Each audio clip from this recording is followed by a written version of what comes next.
Then I am starting. Assalamualaikum everyone. Today we have another amazing and bright student from Pakistan.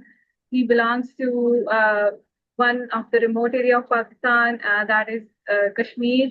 And from there, he started his journey as an Erasmus scholar, and now he has achieved his master's scholar as by CSC Chinese scholarships.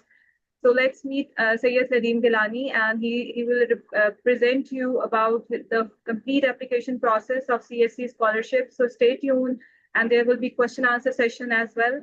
So welcome Nadeem. कैसे हैं आप? Thank you very much for this opportunity. I'm doing perfectly all right. Thank you. Thank you. Nadeem, you can start your presentation, please. So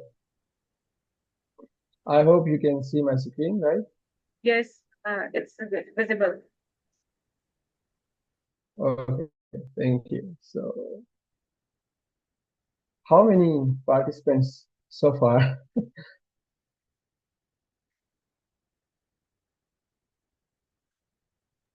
We have one participant with us right now. Okay.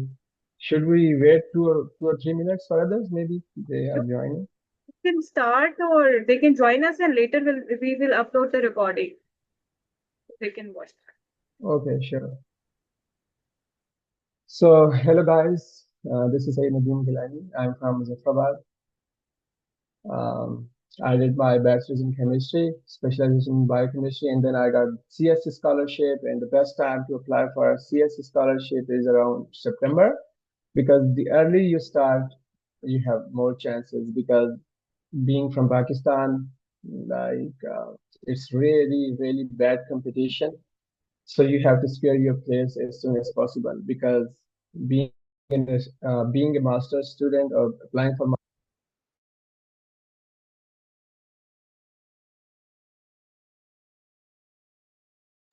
Nadeem, you're especially not with audible. sorry. You're not audible. अभी आपकी आवाज आई है. अब Okay. So being from Pakistan, like Pakistan have very bad competition. Students approach supervisors or professors of their interest in early August to secure the acceptance letter, and in this way, no voice. आपकी आवाज बहुत कम आ रही है. Please One check it. moment.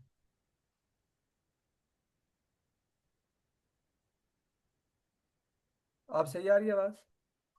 हाँ, लेकिन अगर आप थोड़ा सा लाउड बोलेंगे तो ज्यादा बेहतर होगा, वरना रिकॉर्डिंग में नहीं आएगी. आप ठीक आ रही है? हाँ, that's better. That's better. Yeah. So students try to get the acceptance letter in September. So it's really important to apply or to start your application as soon as possible in September, like these days, and it goes up to January, February, March as well. But it's really important to finish your application.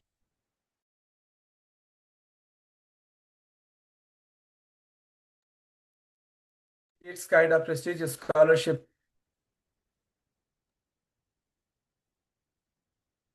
Can you understand? Yes. Can you hear me? Yes, I can hear you. You're audible. Okay, so it's kind of prestigious scholarship for students who are applying for China, and it is fully funded, which means from bachelor's to PhD, it is 100% covered. You have to pay nothing out of your pocket. So like covers tuition, accommodation, living allowance, and medical insurances. And more importantly, it is offered by top Chinese universities because it is the prestigious scholarship. So it is offered by the top Chinese universities, around 272 universities. So as I already mentioned, tuition plus dormitory completely free, and stipend, if I talk about bachelor's, it's 2,500 yuan, and master's 3,000, and PhD 35,000 yuan. And along with that, for master's and PhD, if you take part in any project, if you like, for example, you request your supervisor to accept you in any research project, then if he allows you, then he will probably be giving you like 1,000, maybe 2,000 or 1,500 yuans per month, depending upon the fundings from that project. So it's really good because China is the best platform. I highly recommend to, like, students who are like who do not have any research background. They are highly recommended to go for China, because there you'll get like time and money and very good support from supervisors and students to be very skillful, and then you can look for PhD all around the world, anywhere.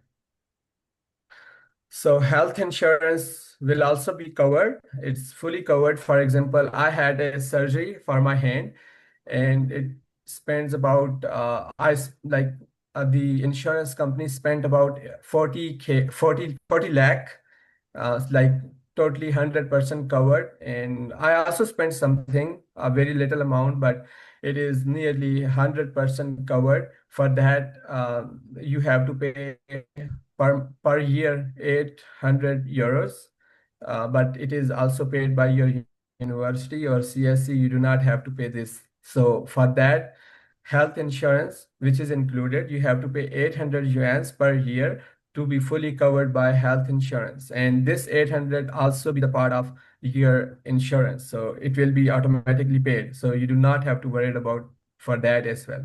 So health insurance is the most important. Like, it is more important than stipend in my perspective, because I know the importance of health. If you got some issues, that will be covered in 100% and in very luxurious environment. So how to search for your program and universities? For example, I'm a chemistry student. I recently completed, I'm in seventh semester. I want to apply in China for CSC. How would I? So starting from scratch, the best way is to apply. Like, people have different perspective, but the proper channel is to apply through the Campus China. Campus China is the website. If you go to that website, you will find the list of universities, and then, like, there are more than 500 universities or maybe 1,000 universities. Then you can just type your like program. For example, I'm a chemistry student. I will type the, like, I will, for example, if I'm applying for masters, I'll give the filter to the web page, like I'm applying for masters, and then in which field, like major. So for example, biochemistry or chemistry, environmental sciences, and then I'll click, and all the universities with those majors or those department will be sorted out and will be listed out, and from them you can apply one by one. So I would like recommend you to apply to 3 to 4 universities, but for CSC you can only apply to one university. But for example, if you are rejected from one universities, then like maybe other university can accept you. To 2 or 3 universities would be enough, but like, you have to filter your universities in this way. And then, like, moving ahead, you have to go into the website of that university. You have to visit the faculty members. Like, as I already mentioned, acceptance letter is not important.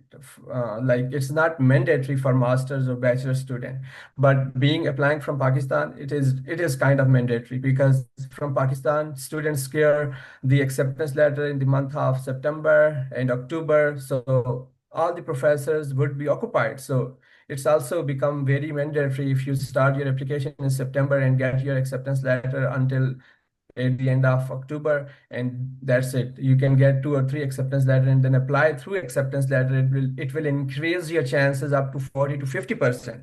So it's really important.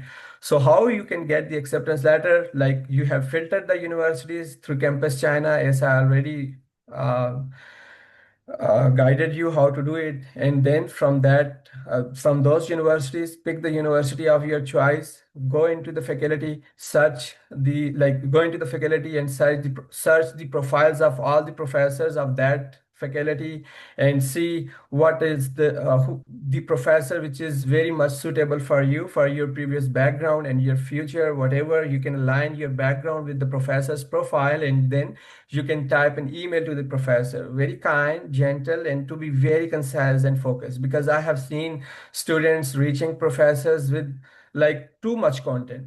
they do not have time. They have to do a lot of things, international conferences, international things, local things, engaging with the teachers, engaging with the research project, and engaging with the researchers and students.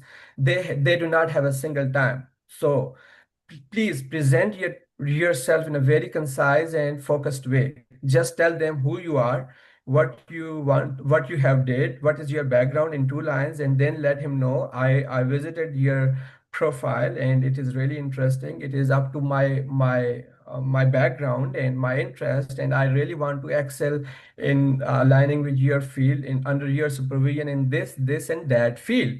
In this way, I will be the future researcher with you. So below given are my CV, research proposal. If you can attach, it would be really good. So your CV, your transcript, degree or research proposal for PhD, and study plan for masters. You can attach and you can send, you can get the reply if the supervisor is interested. So that is what you can do for getting the acceptance letter, and it is super easy. In my case, I got 11 acceptance letter. So it's kind of presenting yourself in the best way. Yeah. So after getting the acceptance letter, like I put here the eligibility checking. It's kind of a formality. You don't need to, but if you want, you can, because sometimes a student who is 50-year-old and applying for masters, it becomes difficult, right? Right. So yeah, for the safer side, you can go on the website of the university again to see what are the eligibility requirements for the universities for bachelor's, master's, and PhD students. And then you got the acceptance letter, you checked your eligibility. Now you can go to the CSC portal. There is a portal for CSC. You have to apply on CSC portal, and it's really simple. You guys can understand, like you can fill that CSC portal after listing your university, confirming the universities you are applying to, getting the acceptance letter. Now you can go to the CSC website. Here, like 2 or 3 pages of that form you have to fill, and it is super easy, like filling the biodata form. It's super easy. We have been doing this very from since so long. It's really easy. Don't worry about that. And if you have any questions, you can reach me, but you can ask ChatGPT as well, but you will not find any questions. It will be easy to tackle this form. And then you have to move towards the university portal in which you got the acceptance letter. So submitting the CSC form, you have to go to the university portal, and then you have to apply to the university portal. Uh, like for example, when we apply for the bachelor's degree in our country, the same way, but it is online. You go to the university's website, open the application procedure. There are 5 steps. There would be, and you can just finish it up, creating account and then putting your personal information, academic information, and going onward, submit your application, and that's it. So the documents required, it is highly recommended to, I have seen students preparing their documents or scanning their documents from mobile camera, which is completely not acceptable and unethical, unprofessional. You have to professionally scan your documents through a scanner, professional scanner. So this is really important. So I put here, I mentioned here about PhD because PhD is kind of comprehensive. So it includes all type of requirements. The documents which are not required for bachelor's or master's, I'll just mention, but 95% documents would be the same. So it's your passport. Before applying, you should have your passport in handy. Otherwise, it is like useless because they need your passport number. So you should have your passport at first. Secondly, you should have your matric certificate, your inter certificate, and if you're applying for bachelor's, of course, you must have your inter certificate if you're applying for bachelor's. But if you're applying for master's, you should have your degree, bachelor's degree, and then if you're applying for PhD, you should have MS or MPhil degree. And in either cases, your most recent degree should be notarized from the notary public. Like you can go to the secretariat You can ask any advocate to attest your degree, to notarize your degree or transcript. That would be enough. All right. So yeah, Nadeem, I just want to make one announcement that we have 9 minutes left. So in case the session ends, we will start with the same link, okay, for the question answer Okay, session. thank you. And then we have recommendation letters. It is always recommended to like to reach those professors who know you from long and who can write for you very well, who knows you very well. So whom you are comfortable with and whom you have good relations. So uh, get the acceptance letter from associate professor if you are applying for bachelor's or master's. And if you're applying for PhD, you should approach professors. And then English proficiency certificate from your previous university if you are being taught in English language. If not, then you have to get the IELTS or Duolingo or PTE, depends. But English proficiency certificate is because English is our official language, so we can get from the previous university, that would be enough. Yeah, there is no need of IELTS or other things. English proficiency certificate would be enough. And detailed CV should be Europass format, and in any other coming sessions, we can arrange a webinar about how to create a CV. So here, just a Europass CV and listing, including all the educational and work experience, starting and ending date would be there. It is really important. And the research proposal for PhD and study plan for masters and bachelors. And for the research proposal for PhD should be around 2 pages, and for the study plan for masters and bachelors, it's about 1500 words. And the passport size picture, which should be white background, and experience letter if you have, and publications again if you have, and thesis again if you have. So you can upload those in the supporting documents: experience letter, publications, and thesis.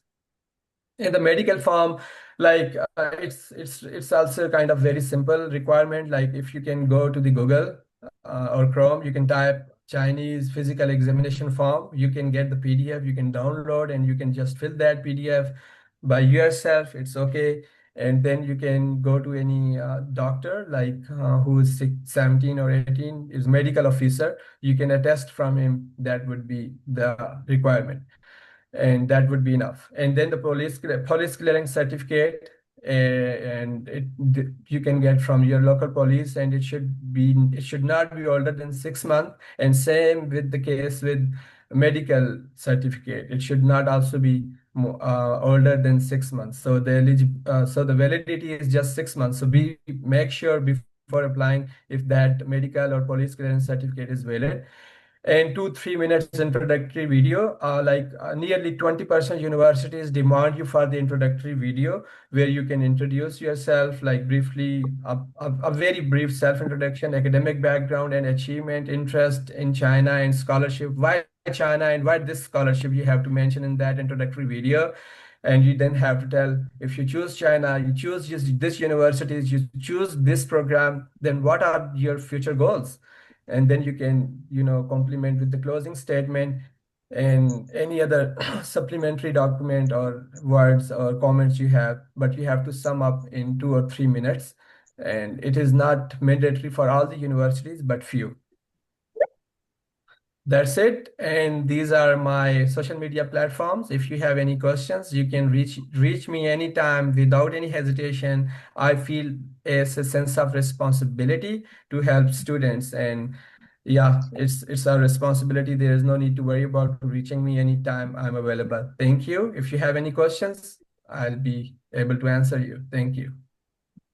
Yes, we have a question from Anisa, and she's asking about study plan. Elaborate about this. Study plan, like if you're applying, for example, for it's for like masters, not for PhD. So study plan, you have to again you have to give your like opening sentences should be like who I am, what I did, and what I aim to apply, like why I'm applying.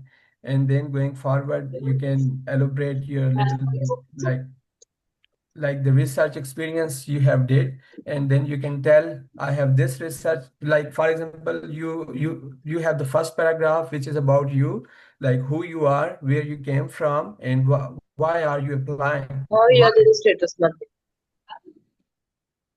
like why are you applying to this particular program, especially why are you applying to this university, this program, and this research. Like you just have to give this like this image in the first paragraph, why you are applying to this particular field or program, and what are your aims. And then going towards to the second paragraph, first paragraph should be about 3 to 4 lines, not more than that. Second paragraph should be about, okay, I'm applying for this, for that. Like you already have mentioned why I'm applying for this research. And then to the second paragraph, you have to prove, okay, I am applying for this, what I have to apply for this to be the best candidate. You can tell, like, I have the research experience, I have thesis, I have internship, or whatever you can mention in the form of story. It should be the storytelling format so the reader can engage and can be very much attracted and convinced by you. So you have to tell in second paragraph the sporting details about what you are doing to do, and then what are your plans in the third paragraph. Okay, I have these experience now. After being the part of your universities, what are my plan, what I want to do, and then if then you can tell if I want to do PhD or coming back, anything. Like it should be very simple but convincing. And it should not be more than 1 page or 1.5 page. At least do not exceed above 2 pages, please. Is there any other question?